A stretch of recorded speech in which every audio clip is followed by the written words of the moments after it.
Assalamualaikum. Bismillahirrahmanirrahim. Hello friends, Assalamualaikum. Welcome back to the Islamic Language with Arfanis.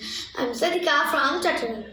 Today's topic is adjective introduction and classification. So first of all, adjective কি?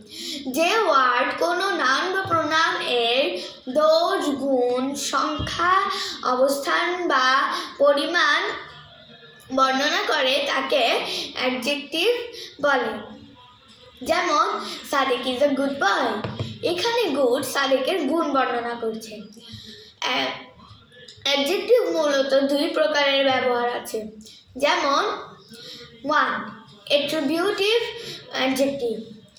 এটা কিভাবে ব্যবহার করতে হয়? Adjective যখন noun এর পূর্বে বসে প্রত্যক্ষভাবে মানে চোখের সামনে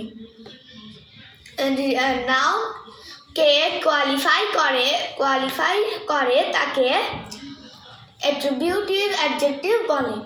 যেমন হি ইজ আ ওয়াইজ গাই। এখানে ওয়াইজকে গাই। ওকে। 2. Predicative adjective. এটা কিভাবে ব্যবহার করতে হয়? অ্যাডজেক্টিভ যখন প্রেডিকেটিভ ভাবে সাবজেক্টকে কোয়ালিফাই করে তাকে প্রেডিকেটিভ অ্যাডজেক্টিভ বলে। যেমন হি ইজ আ ওয়াইজ। এখানে ওয়াইজকে হি আর আগেরটাতে গায়। তাহলে আজকের জন্য এত থেকেই তাই। ধন্যবাদ। বিদায়।